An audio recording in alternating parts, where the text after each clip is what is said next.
How is driving related to the concept conditionals? Well, in this example, we have a driving car and you have a traffic light. So essentially, in a normal use case where if you were to drive your car, you will see in this example a green light. So essentially in your mind while you're driving the car, if light is green, then you'll continue driving. This is what we called conditionals. So if I were to just break it down a little bit on this simple statement, if a light is green, then essentially is this statement true? So conditional is essentially seeing whether the statement is true, and since the light is green in this example, then this is true. And since this is true, then what we'll do is that we will just do what we have been always doing, continue driving. So that's essentially what is conditionals.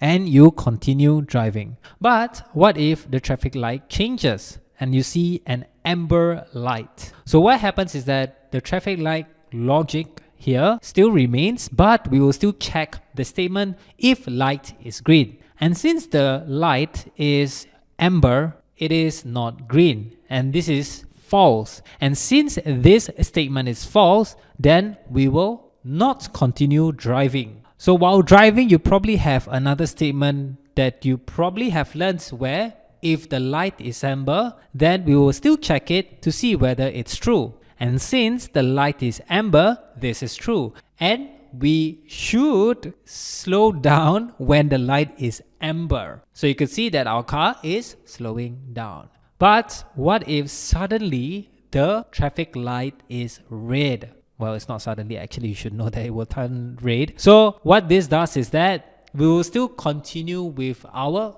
conditional logic over here, but we will still check from the top. So the first statement will say if light is green. So we check whether this traffic light is green, and we only see red, so this is false. Then we will not continue driving. Then we move to the second statement.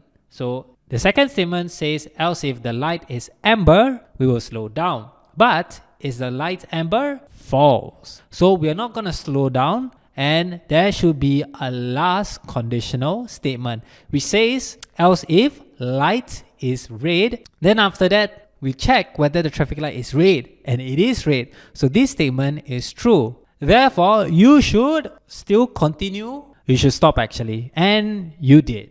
And that's essentially conditionals. However, as programmers, we have little shortcuts here and there to make our life easier. So logically speaking, there's only 3 lights in our traffic light: red, green, and amber. So since the light is not green and amber, we can safely say that the light will be red. And since we don't need to check whether the light is red, we can just remove the statement if light is red and just focus on the else. And essentially that is what conditionals are. So another example of conditionals. Can you guess what this icon over here means? And if you guess username and password, you are right. So in this example, we have the username HarisXC123 and password Haris is definitely. So in this conditional statement over here, we have 2 statements that we need to see whether it is true. So the first one is if username is correct and password is correct. So let's start with the first one.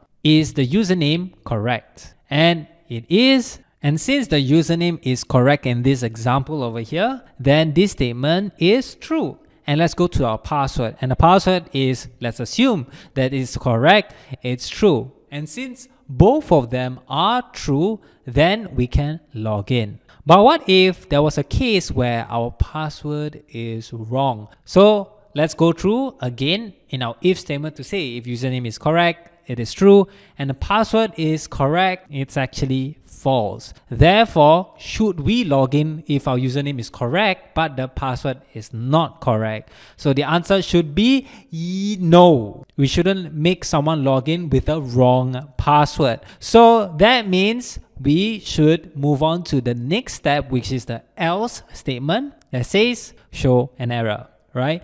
And another example is if the password is correct, then it will be true. But if the username is not correct, then it will be false. And should we log in if our password is correct but the username is not correct? Well, the answer is no. Since one of our statement is false, we should not let anybody log in. So what we'll do is else we will just show an error. In this case, for logins, we always need both of the statements, username is correct and password is correct, to be true. So essentially, conditionals are statements that perform different actions based on whether a certain condition is true or false. So what we went through was that if the light is green, if it's true, then we will continue driving. If it's not true, then we should go through the other steps. Most of the time, you should either stop or slow down. So that's it about conditionals, and hope this helps you understand. And that's it about conditionals.